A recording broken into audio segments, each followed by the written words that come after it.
Good morning, ladies and gentlemen. You're now tuned into the morning show of yours truly, Dex the Algo Capitalist. I hope you had a wonderful good night's sleep because, it's time to get up and go to work. That's what we do here on the morning show. We try to give you market news and insights that you can use to help financially enrich thyself. And yeah, it's a lot of it. And I got my main man Frank here with me. Say what's up to the people, It, Frank. it got downright religious there. Thyself. Treat thyself to the What bounty say of ye, Frank? capitalism. I say everybody should get excited about capitalism today and head over to the Algo Capitalist bullpen and check out what we've got going on, pulsewavestrading.com. Members, you know what's here. This is your private area to hang out and ask us your questions. And but check it out, folks. Pulsewavestrading.com. Our new bullpen memberships are outstanding, and we'd love you to come and check out how we use these attack reports, the Algo Trigger Trend Alert Catcher system, and we're just excited. We've got the CPI report, the inflation report today, and cryptos are very interesting. So I'm excited to hear what you have to say, Dex. So Yeah, for you. things are very interesting to say the least. Mm-hmm. Um, but see, that's another thing too. That's why it's very important also to check out our evening report that we do here for our members and also on social media, YouTube, Rumble, all that, because we do go over the charts and what to expect for the next 24 hours. See, that's the thing. Our reports come out ahead of the markets. That's how we designed it to work. It's key. So it's always going to be that way, and that's just the best way to go about doing things. So always remember, at the end of the day, we are here to make money because let's face it, the world is getting darker. Times are changing Sure is, yeah. rapidly. There are things happening that most people are not even aware of. It's almost as if they're sleepwalking through life and they don't understand how much of what they don't know that they don't know is affecting them and will continue to affect them. And that's kind of where we come in because I'm here to fill in those gaps for you to help you on along the road here. So with that being said, you know what we do. The first thing we do is we jump into these overnight markets and see how the markets are setting themselves up for the day, and then what we can expect going into the day. As we said here at the top of the broadcast here, we did have CPI numbers that came out. One aspect of it was a little hotter than they expected, but so far, the stock indices seem to be unscathed by it. So we're gonna take a look at this. We're gonna break some of these things down. So first and foremost, the U.S. dollar index got out of the 102 handle and it's now up 16 pips at 103.02. That's a power up, folks. We discussed this in last night's video, did we not? The euro is now responding. It's down 8 pips at 109.20. The pound sterling is down 39 pips at 127.68. And the Aussie is down 7 pips at 66.05. Bitcoin is taking a bit of a breather. It's up $130 at 72,790. We did touch 73,620 in the overnight market. Ethereum futures are down 16 pips at 4,057 and a half. It did briefly dip below 4,000. It went to 3,997 in the overnight market. Crude oil futures pretty much trading in this 78 to 77 range. It's down 4 cents a barrel, trading at $77.89 a barrel after rallying up to $78.68 a barrel in the overnight market.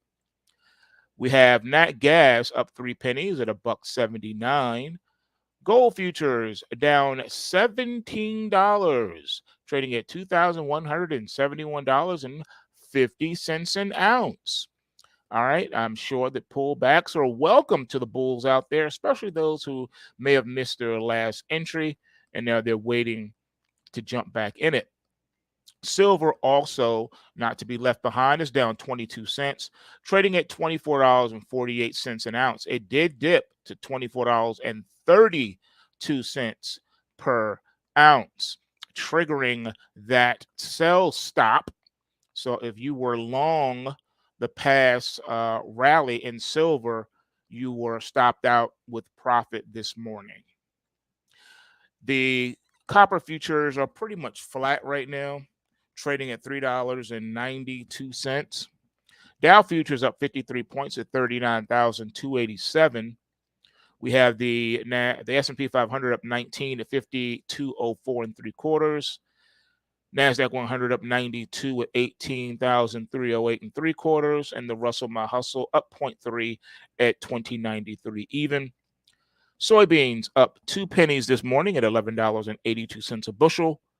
Corn down a penny at $4.40 a bushel, and wheat up 2 pennies at $5.45 per bushel. In the news, your unwillingness to pick up the phone from that unknown number impacts how we view the economy. Everything to know about what's happening with TikTok's potential U.S. ban. We're going to get into that a little later. Also, your car could be snitching to your insurance company about bad driving habits. Yeah. But first, this one is a little bit less about the economy, but then again, not necessarily. It all depends on how you take it. You know, for those that may be new listening for the first time this morning, we approach world events and news events and we apply it to these markets because a lot of the news that comes out, believe it or not, could have market implications or economic implications, whether they be localized or globally. All right. So we pick things apart. So in this story, a picture is worth 1,000 words, but in Kate Middleton's case, one image came with 1,000 theories. The royal family hasn't been short on drama in recent years, with Prince Andrew, Duke of York, and Prince Harry and Meghan Markle, Duke and Duchess of Sussex, stepping away from their public duties as royals. But this time around, it's the Princess of Wales in the spotlight for not being in the spotlight. Kate, who has been out of the public eye for months, was caught editing a photo of her with her family, adding fuel to the so-called Kate-spiracy. It comes as speculation has grown about her whereabouts and status since undergoing a planned abdominal surgery in January. The drama reached a fever pitch Sunday when Kensington Palace released a photo of Kate and her kids in honor of Mother's Day in the UK. The only issue, it was edited. Major photo agencies pulled the image, but it took 13 hours for Kate to address the drama via Kensington Palace social media accounts. She explained away the issue by saying she does occasionally experiment with editing, but plenty of people weren't buying it. It was also somewhat unprecedented considering the royal family has previously been accused of editing photos, yet hasn't responded with an apology before. So you've done this before and you've never apologized, but now all of a sudden, Kate Middleton's saga could raise questions about the future of the British monarchy.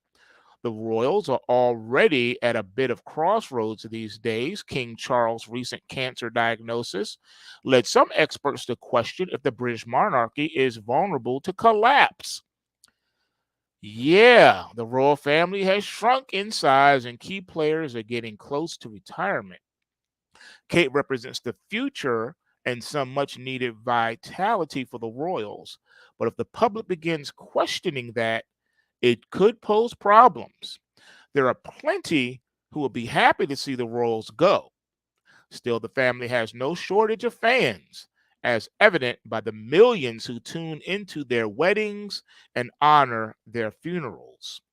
It's true they don't hold any real power within the British government, but what they do with their immense wealth would prove fascinating in a potential post monarchy world.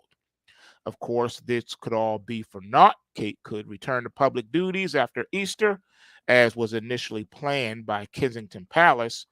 Maybe she should have chalked up the editing snafu to getting three kids smiling in the same photo.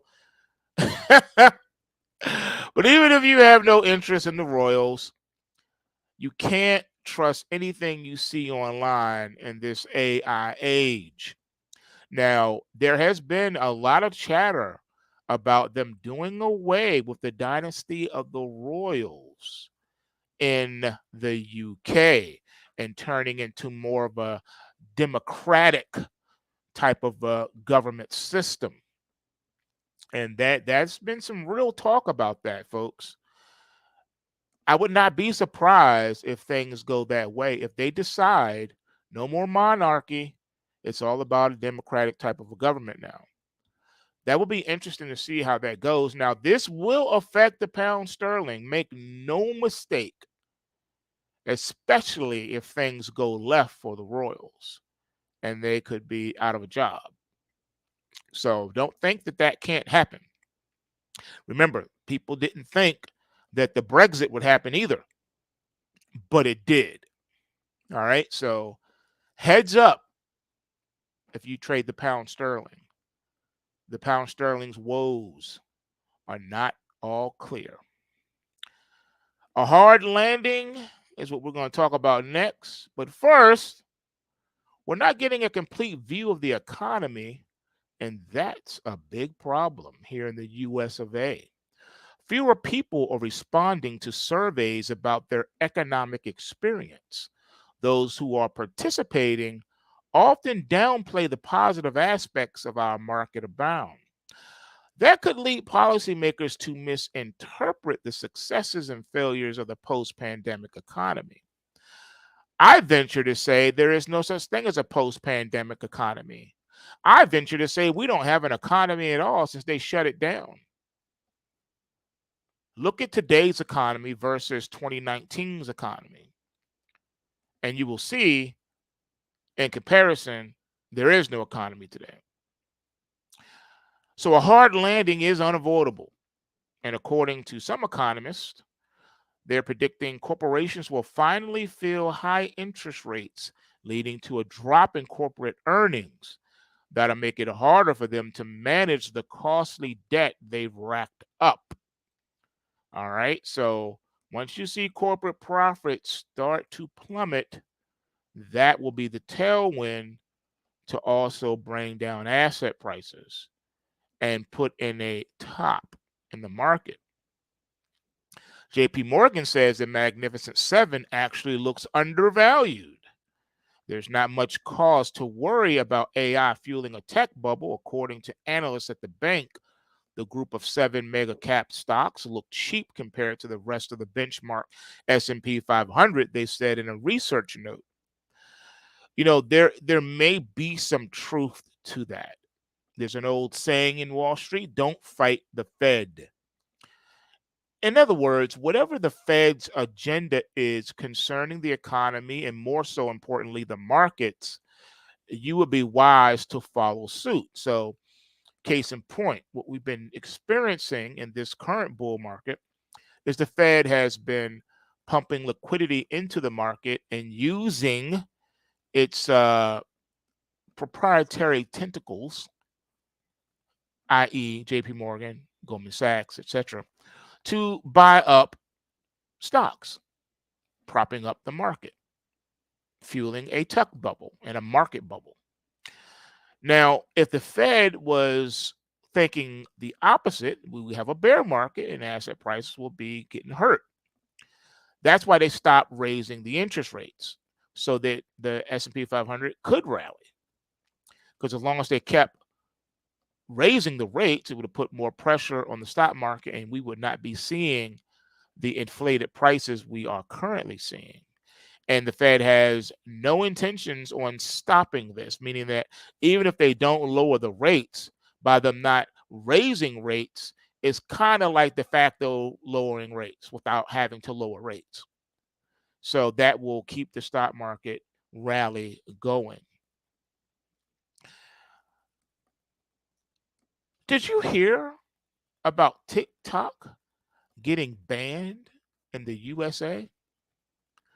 Yeah, we're going to talk about that.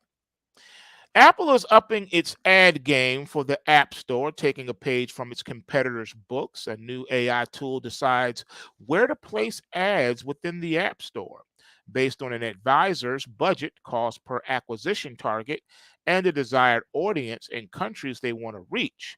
The product shares similarities to Google's Performance Max and Meta's Advantage.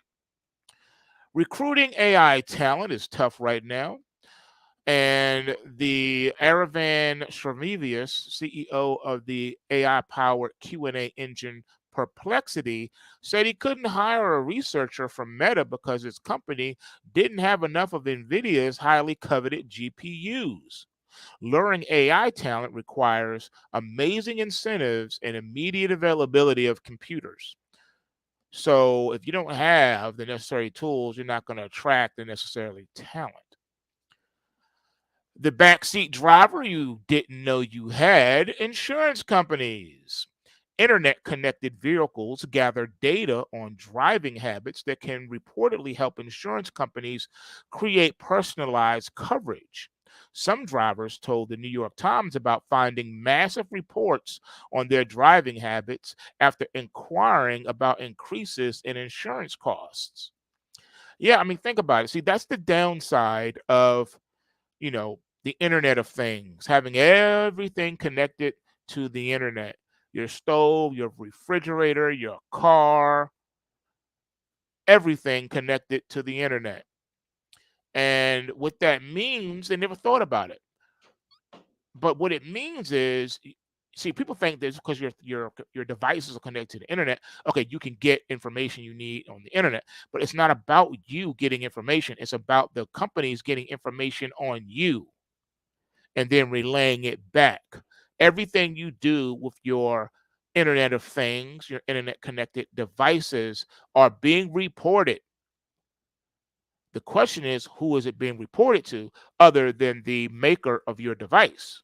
Well, then what happens is the maker of your device parcels up all that data, not necessarily for them to use, but so that they can sell it. They make more money selling your personal data.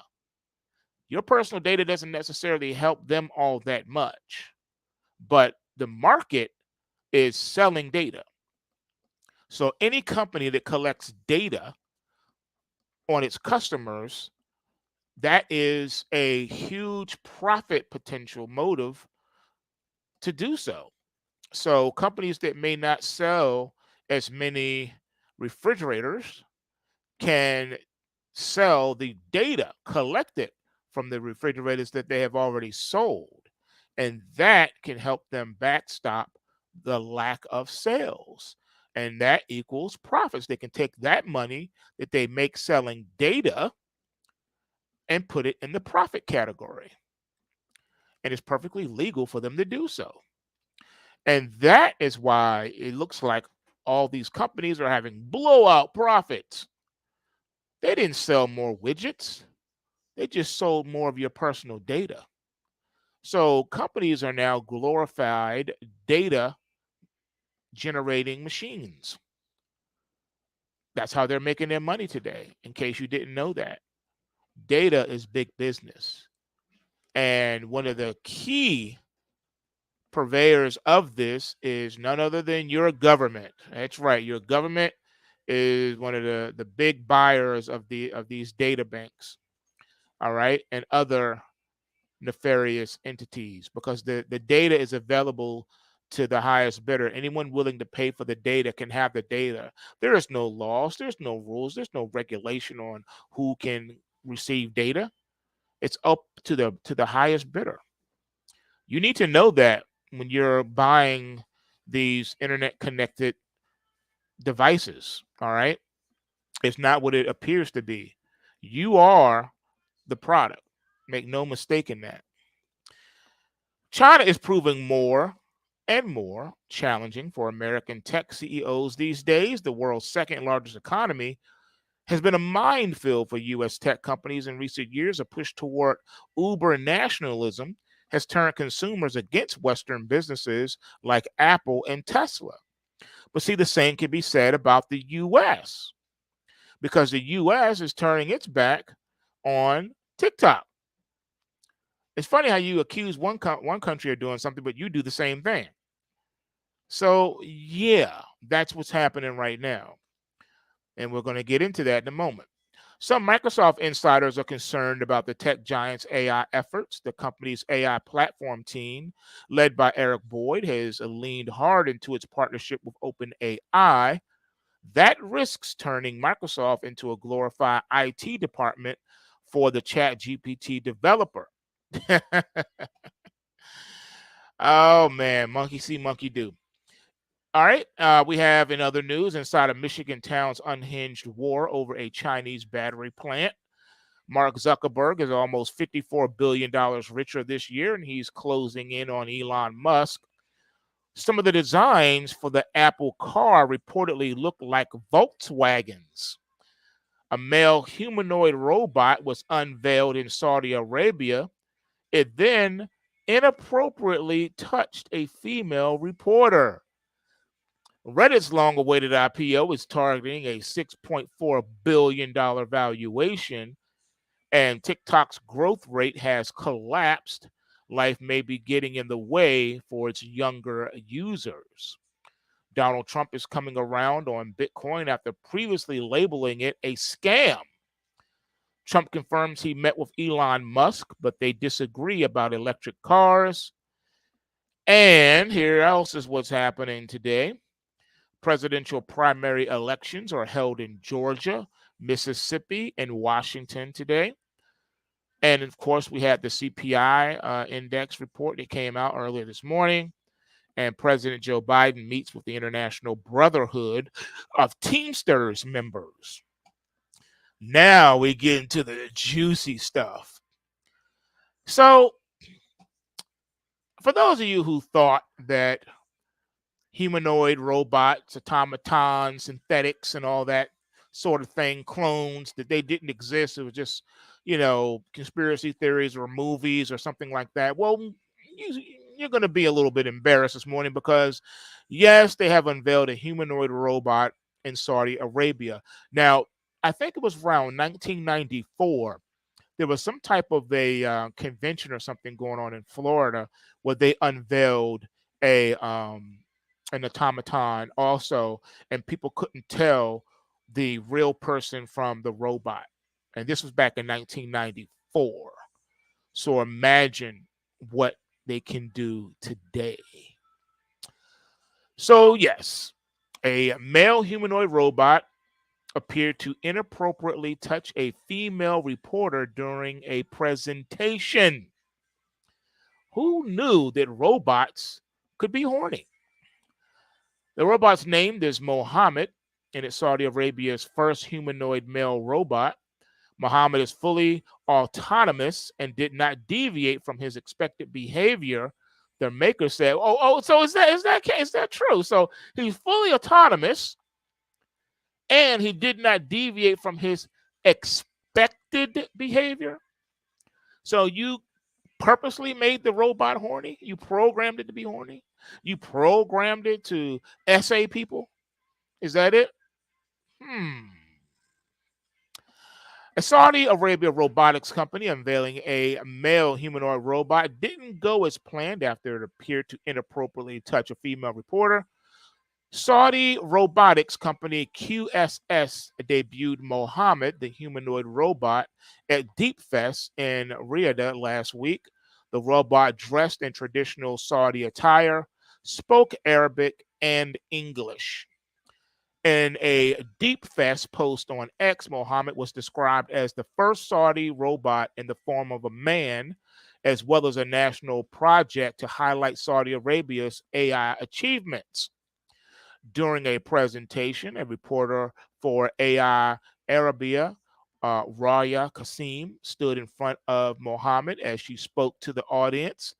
A viral video of the incident showed the robot appearing to extend a hand forward to touch her backside. In the clip, Qasim can be seen responding with a stern glare, followed by a raised palm at Mohammed before she continues to talk. On X, social media users accused the robot of inappropriately touching the female reporter. QSS, which did not immediately respond to comments, told Metro that the robot was fully autonomous and was operating independently without direct human control. Interesting. The robotics firm said staff had proactively informed all attendees, including reporters, to maintain a safe distance from the robot during its demonstration. According to Metro, QSS added that it had reviewed the footage and the circumstances surrounding the incident, finding that there were no deviations from expected behavior of Muhammad. It said it would take additional measures to prevent anyone from getting close to the robot within its areas of movement. Last November, it was reported that humanoid robots could be one of the next big things to come out of the AI boom. According to markets, the industry could be worth $13.8 billion by 2028. But there's still a long way to go before these robots start coming for your job. Not because they already have done so. We have seen the humanless places like banks with no human tellers, restaurants with no human cooks. Robots do it all from the start of the order to the finish. So, yes, we have seen that. And yes, it does exist, even though people will lead you to think that it does not. Now, let's talk about censorship. Censorship has ratcheted up in the past few years. It started during the pandemic. Prior to the pandemic, you didn't have censorship on steroids the way you do today. Some very nefarious things took place during the lockdowns. One of the biggest things they did was they changed the internet. And when I say change, I mean radically changed the internet as if overnight. Search results no longer mimic what happened prior to 2019. Prior to 2019, if you wanted to Google something, you could Google anything you wanted.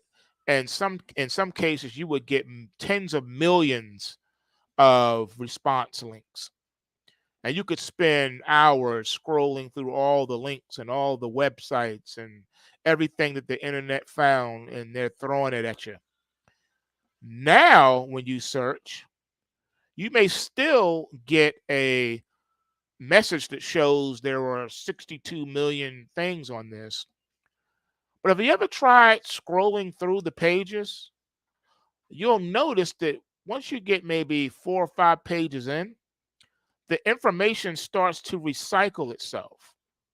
And you never get to the end. If you try to click to the end, you never get there. You may get 20 to 40 pages before that's it. It stops. So then the question is, what happened to the other 22 million things that came up? They're gone. Poof. Now, you would think that they've been deleted off the internet. In some cases, a lot of it has. But in other cases, it's not being deleted. It's just being blocked from coming up in the search results. So we have entered a time now where, again, prior to 2019, if I didn't remember the name of the company, or I didn't remember, the website, or didn't know the website, but I knew the content of the website or one of the author's names in the website or whatever, I could type that in, and guess what? It would come up and I would find it.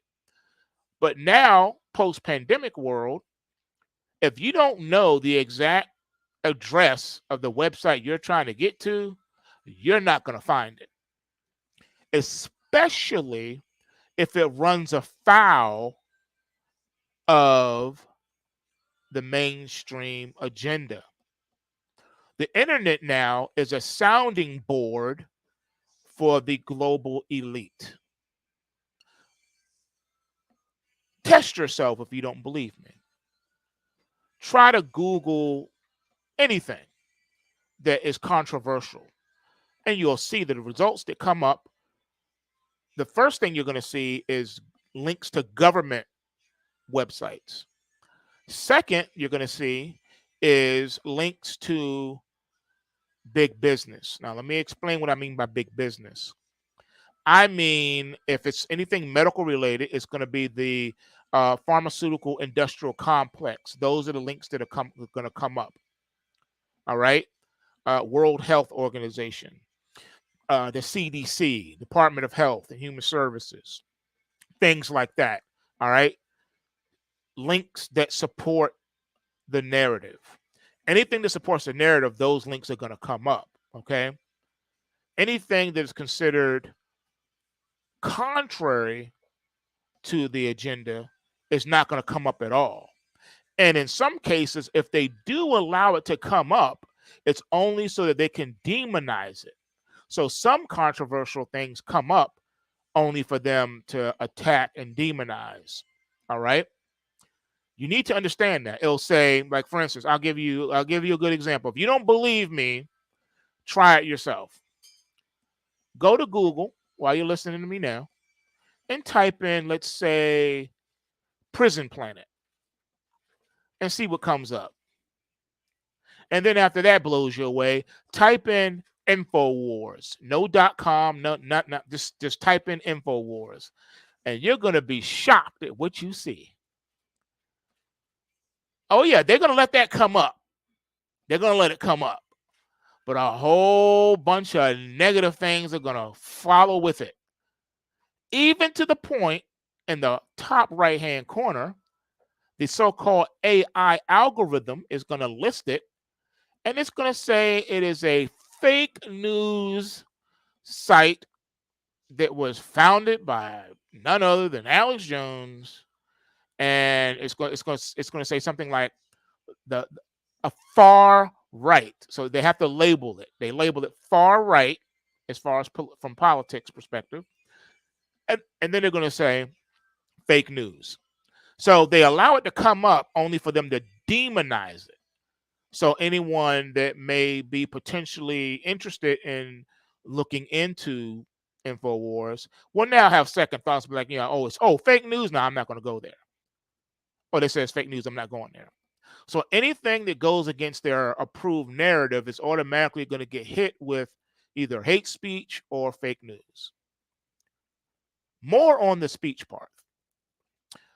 Hate speech now is no longer defined prior to the pandemic's definition. The definition has been updated. Hate speech traditionally was anything that was considered malicious and hateful and extremely negative or even advocating violence toward a person or group. For example, if I said, we need to lynch every single conehead off the face of the planet. They're aliens and they don't deserve to be here. Their heads are too long. Look at them. They look crazy. We need to go ahead and we need to lynch all the coneheads off the face of the earth. Now that is hate speech. Why is that considered hate speech? Because I just abdicated violence toward that group when I said they should be hanged. So the fact that I'm abdicating violence toward a people group or individual person, that's hate speech. Okay? But now the new definition of hate speech is, I think Donald Trump should become president. I'm voting for Donald Trump. That's now hate speech because he's not the approved narrative. The approved narrative is for Biden, for anyone that, quote unquote, is left leaning. that the mainstream media has approved. If it's not approved by those in power, it's hate speech. It's hate speech. If you said Jesus Christ is the way, the truth, and the life, and there's no other way to God but through Jesus Christ, that's also considered hate speech. Even though you did not advocate violence toward anyone else, you haven't said anything negative about anyone else. You just made an affirmative statement about something that you believe. But because it goes against the mainstream narrative, that's now hate speech. Do you see where this is going? Initially, they figured they could kill two birds with one stone. Make anything that goes against their narrative hate speech automatically off the rip. But then it serves another purpose too. See, this is the end time. So they're setting up all the tools necessary to bring that to pass. And one of the major components of it is taking away free speech.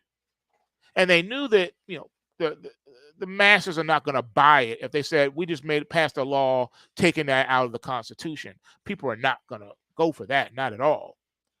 So you go through the back door. You start calling things that you want people to disagree with hate speech or fake news. See, people thought that MK Ultra mind control was something that the US government and military and CIA was doing to a select few people to do experiments and things of that nature. And now that the program has been disbanded, nothing to see here, don't worry about it. But what you don't know is that was never the purpose of the MK Ultra mind control. MK Ultra mind control was not so that they could build and develop Manchurian candidates. See, that's the approved narrative, because that narrative is not threatening. Oh, that happened to them a long time ago. That has nothing to do with me. But you miss the point. The point is the MK Ultra mind control was so that the government would know how to control the people. And they knew that the best way, the easiest way to get the results they wanted is called trauma-based mind control. You brainwash people through trauma. And yes, the American people have been traumatized and brainwashed through trauma. You'd be like, how can you say that? Well, it all started many decades ago, before some of you were born. And do you remember what happened in 1990 when the U.S. waged war in the Middle East and is still raging war on the Middle East to this day? Yeah, they create, quote unquote, boogeymen. They dehumanize the bad guy and say this person here is evil, therefore we need to go get them. All right? So that's what they do. And at the end of the day, in order to get you to go with the narrative, they have to traumatize you. So they'll put forth, concocted and manufactured evidence to get you to go along with the narrative. Remember the little girl that was like, they were pulling babies out of the incubators, and premature babies, and oh, it was so awful, so horrible. And then they showed you images to reinforce that narrative. And then you also heard this: they have weapons of mass destruction. Saddam Hussein is guilty of gassing his people, right? But what you fail to realize is that Saddam Hussein was not the first governmental leader to hurt its citizens or run unauthorized or unknown tests on its people. The U.S. has been guilty of that going all the way back to the 1950s and even earlier than that in some cases. Have you forgotten about the Tuskegee experiment? And there have been numerous others too. That's been well documented. All right. There are mainstream media documentaries on that subject. Okay. Yeah. So how is it that you demonize someone else when they do less than what you've already done? Don't forget Agent Orange too, on our soldiers back in Vietnam, using them as guinea pigs too. So yeah. So trauma-based mind control. So you see all these traumatic images over and over and over again. And then you hear the talking points on the mainstream media over and over and over again. Every TV station parroting the same script, word for word. Trauma-based mind control. And then they seal the deal on September the 11th, 2001. That was a mass psyop. That was the final part that you needed. That was trauma-based mind control in its fullest. The American people were traumatized on 9/11 and scared to death, shook to death. And all they had to do is say, let's go get them. And everybody was like, yeah, let's go get them. You believed everything that they said. You believed what you saw on TV and you believed what you heard. And to this day, the average American citizen has been so traumatically brainwashed on that subject alone that if you try to bring that up with them, it will cause intense emotions. They can't even think critically about that or even question that narrative, because it's too painful. That's what trauma-based mind control does to you. So the American people have been mass psyoped, MK Ultra mind controlled for decades. Over and over again, you see horrific images. Over and over again, you hear the mainstream media tell you why you need to hate this group or that group, or tell you why this group or that group is dangerous and should be silenced, and get you to go along with it. You say, yeah, censor them. When Alex Jones got kicked off of social media, everybody was like, yeah, kick him off social media. You didn't understand that you were cheering for your own demise. You were applauding your own the loss of your own free speech. And they didn't just stop there. They silenced a sitting president. They took Donald Trump off social media. No one has taken Biden off social media. Why? Because he is towing the line of the approved narrative. He has not run afoul of the shadow government that controls the world. Oh, you thought that sovereign countries controlled their own lands? No, they don't. All that sovereignty has been abdicated to the World Economic Forum, to the United Nations. Yeah, the World Health Organization, the World Economic Forum. Notice that they both have the word world in the title. The UN, United Nations. The one world government has formed right in front of your eyes and you haven't even noticed it. During the lockdowns, the one world government flexed its muscles and no one saw it. You didn't see it for what it really was. Look at what they were able to accomplish. You have infighting right now. Total infighting. People can't agree on nothing. But during the pandemic, every nation unanimously agreed. They didn't just agree with the narrative, they agreed with what to do about the narrative and how to respond to the narrative unanimously. And no one even batted an eye. No one even noticed that all the countries of the world came together to do that. Think about it. It happened right in front of you. Think about it. Did anyone notice? No one noticed. Think about it. Why didn't Russia invade Ukraine in 2020? Why didn't they invade Ukraine in 2021? Because they were busy obeying the one world government that said everyone had to lock down. Nothing could move. You're not allowed to do anything.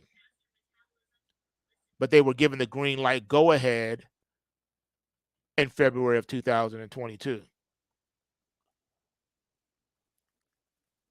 Have you ever stopped to even think about that? How is that even possible?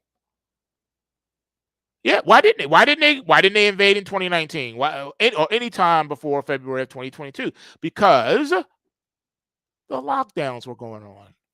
They couldn't break with the narrative of the one world government. They waited until they were given the green light and then they went ahead and did it.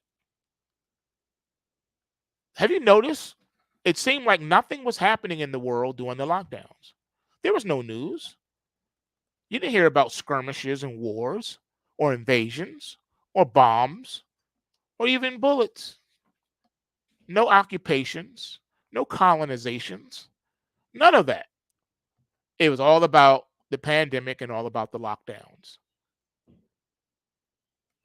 So if you thought that Russia was this big bad boogeyman, or any country for that matter, no. Everyone is now part of the one world government. They will do whatever Klaus Schwab tells them to do. They will do whatever he tells them to do. It's just what it is. It's just the way it is. And no one questioned the narrative at all. What's up? Why not? Why not? Why not? That's what I'm saying. You gotta start questioning these things, folks. Why is no one questioning this stuff? No one. No one's questioning anything. They just allow this stuff to take place. And no one is the wiser. You have a one world government. The next thing that's coming is this one world currency. That's the next step. We're getting closer and closer to the worldwide persecution, folks. I hope you're ready for it because that's what's going down right now. They're putting all the things in place. The censorship is going to be what you need to control the narrative, to control the people. Then you got to apply the hate speech to any people group that or organization that goes against the narrative openly. So you demonize them. And at the end of the day, they're going to be called haters because they're not going with the narrative. And eventually that's going to dwindle the list of haters down to Jews and Christians who will be persecuted openly. And you're going to be called haters because you refuse to renounce your beliefs and take the mark of the beast. That's what this is all leading to, folks. So, yeah, they are right now in the process of moving through Congress quickly a bill that will ban TikTok in the United States. Yeah, think about it. Now, this new bill that's working its way through Congress could ban TikTok in the US, and Donald Trump, who used to want to ban TikTok himself in the US, now says he'd like it to be here. And some people who support the ban bill insist it isn't a ban bill. See the play on words and reshaping definitions? It's confusing. So let's clear this up. First of all, why do people want to ban TikTok in the United States? Well, that depends on who you ask, but at the very core, it's one consistent answer. TikTok is an enormously popular app and is owned by a Chinese company. And the Chinese government exerts quite a bit of control over Chinese companies. But stop right there. So does the United States. The United States also has control.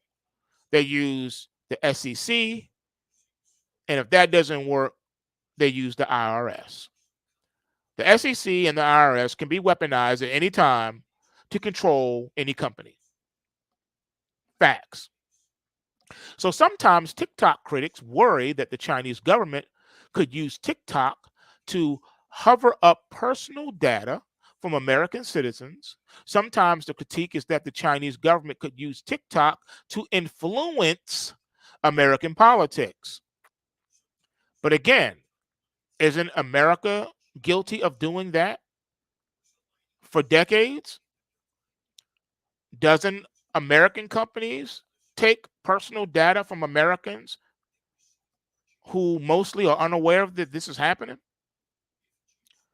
So why is it bad when China's doing it? Oh, because they're getting information on Americans. Oh, I see. And then they say, no, we don't want them to have influence over Americans. Why are you so afraid that a foreign government could have any sway on the minds of a whole entire country's population? Think about it. How is that possible? I don't hear France saying that. I don't hear anyone else, not England, no one. Dubai, Saudi Arabia, I don't hear any other country saying, oh, we're concerned about this. They're afraid that American politics could be swayed. That should tell you how fragile the shadow government's control is at this point in time, where they're so afraid that they could lose it. They're afraid of losing power, so they can't allow anyone or anything to take away and attack their narrative, because then the trauma-based mind control of the American citizen will start to dissipate, and people will start to awaken from their slumber, and they can't have that. They spent decades brainwashing the average American person, so they can't allow any other person outside of their power structure to have any kind of influence whatsoever. But see, here's the problem, people. Truth is not afraid of scrutiny.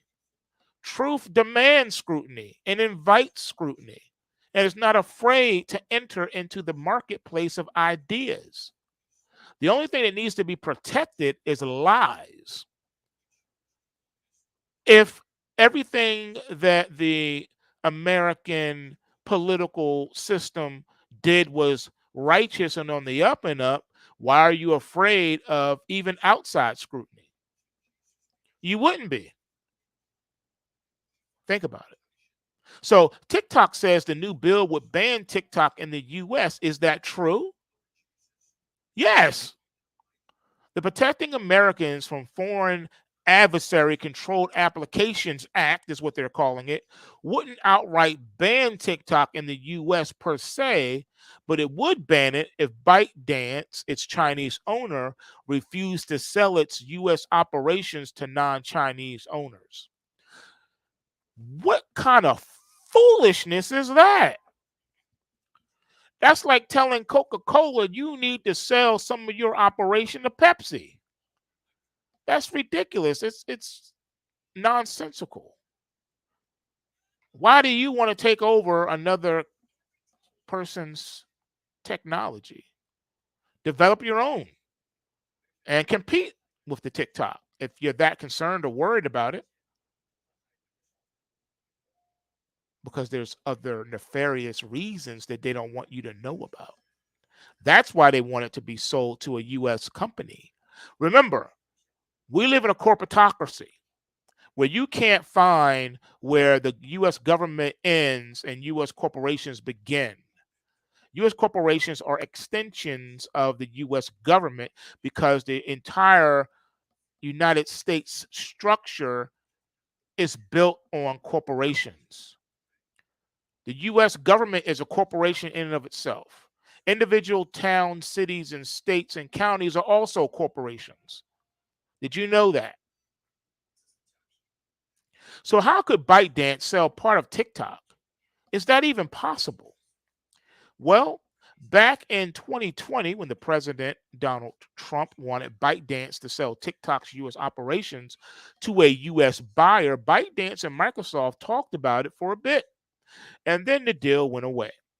This time around, it's very hard to imagine a big tech company buying TikTok given the Biden administration's antitrust stance. So perhaps ByteDance could figure out a way to sell US TikTok to non Chinese investors. But that would be very difficult and expensive if ByteDance even agreed to it. And again, why would China want to do that? They're not gaining anything from that. That's ridiculous.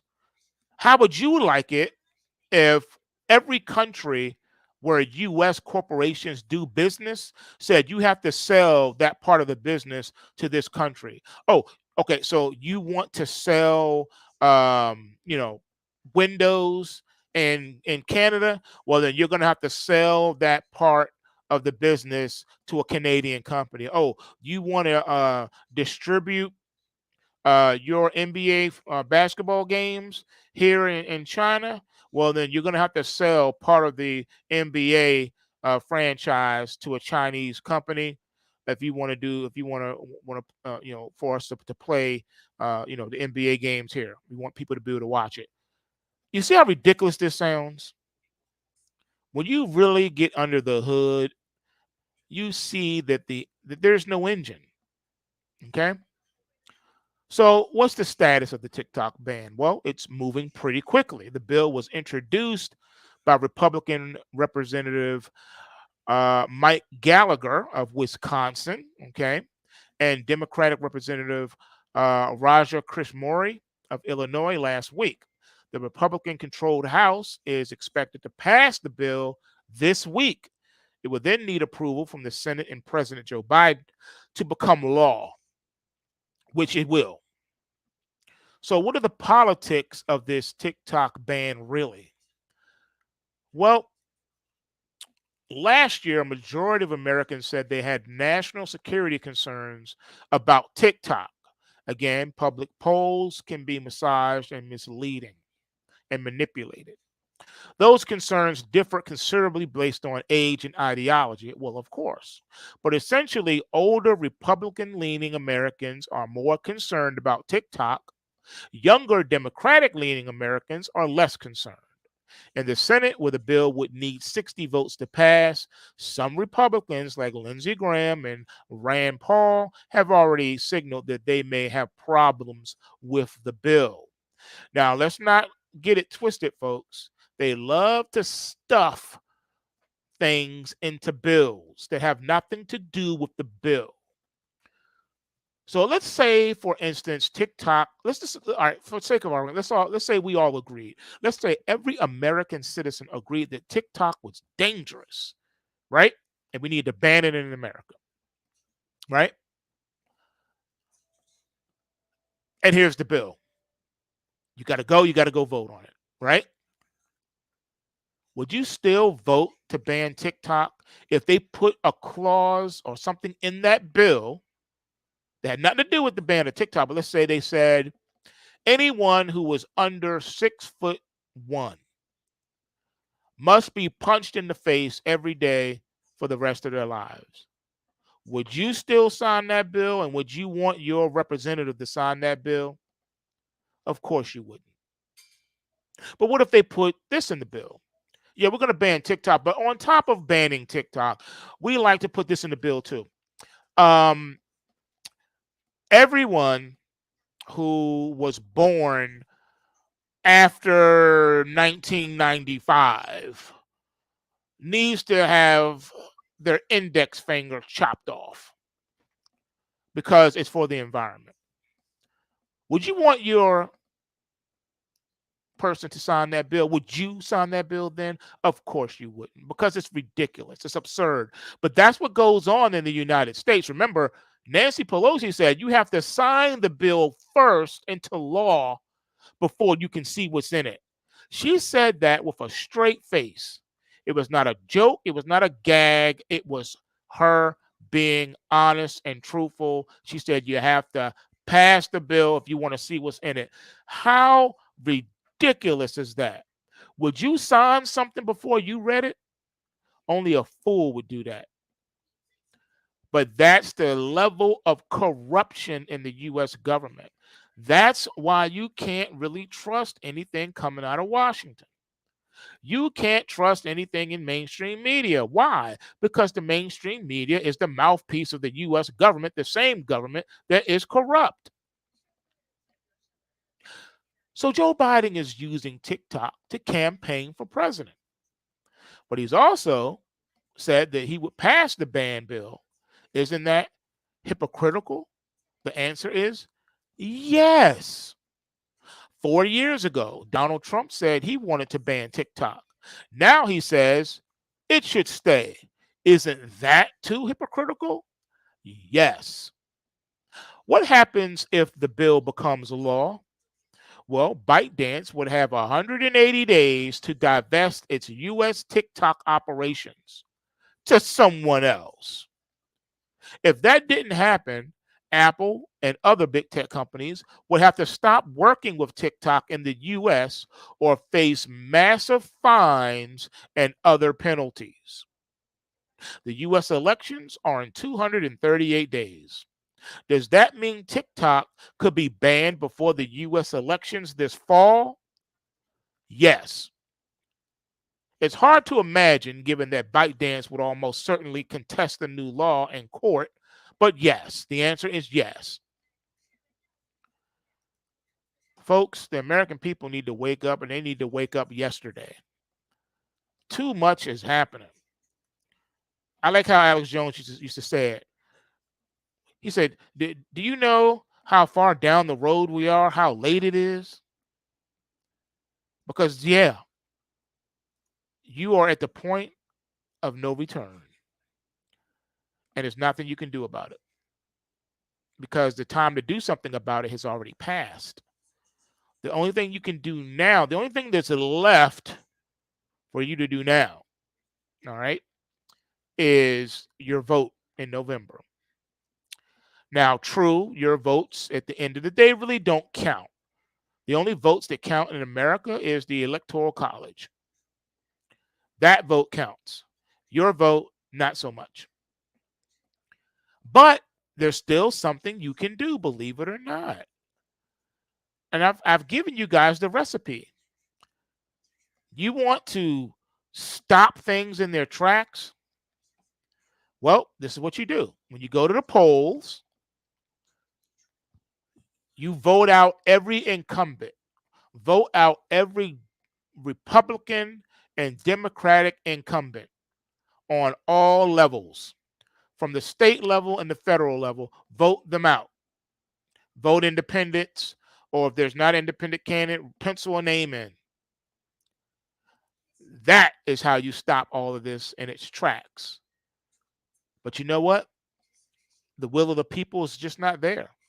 The majority of the people are not going to do that. They won't do that because of the trauma-based mind control. They've been so brainwashed effectively that they feel that they must vote Democrat or Republican. That those are the only choices, and that if they don't, that they are voting for them anyway. You ever heard that? A no vote for so-and-so is a vote for this person. That makes no logical sense whatsoever, and that's not true. That's not true at all. But as long as they get you to believe that, you will never go against the narrative. They will always win. They will always get the candidate in office that they want. But what will happen if every voter that goes to the polls in November votes out every Democrat and every Republican? What would happen? You got to ask yourself that question. You want to drain the swamp for real? No elected official can drain the swamp. The only way a sitting president could drain the swamp is if he was made dictator for life. And this became no longer a republic, democratic republic, constitutional republic, but became a dictatorship. That's the only way they'll be able to do that. And so, because that's not the case, because we are in a constitutional republic, all right, that's never going to happen. So the only thing you can do is rely on yourself. The only person that can drain the swamp in Washington is the people.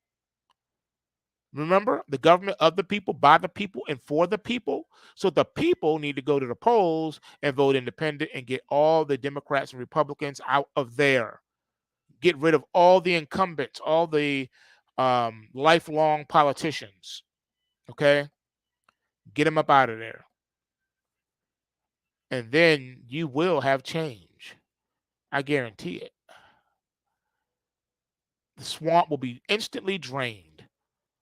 The stopper will be pulled out of the bathtub, and the water will start to drain down. That is the only way to save the country.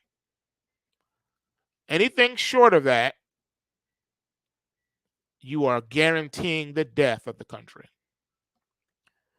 And make no mistake, America is dying. The great nation called the United States of America is collapsing, and it's doing it on multiple fronts. The country is collapsing on multiple fronts: physically, infrastructure; morally, spiritually, economically. It's collapsing. On every metric, it's collapsing. And there's no stopping this collapse. Once the big giant topples over and smashes into the ground, it's going to create a global earthquake that will reverberate around the world. Are you ready for that? Most people are not ready for that, but it's coming. But something else is going to be happening while this collapse is taking place, and that is, remember what I told you all the way back in 2013 when I was with the late, great Charlie McGrath on the Wide Awake News show. I said, you're going to see a phenomenon. The worse the global economy gets, the higher the Dow Jones will rally. Ladies and gentlemen, that was 20,000 points ago. 20,000 points ago. Do you know how far down the road we are? How late it is? Something to think about. Well, that's our show for today. If you like this show, please smash that like button. Subscribe if you haven't already subscribed. And you'll be kept abreast, alerted whenever we put up new content. Also, visit us over at pulsewavetrading.com. We got a bunch of goodies over there for you. And you can take part and join us in the trading room where you can get access to all the reports. And we do meet twice daily to go over trades and things of that nature in the markets. And you can participate in it. We would love to have you. And with that being said, remember, the system works if you work the system. Bulls make money, bears make money, and pigs get slaughtered. So remember to take what you can and give nothing back. And on that note, until next time, I'm out. Peace.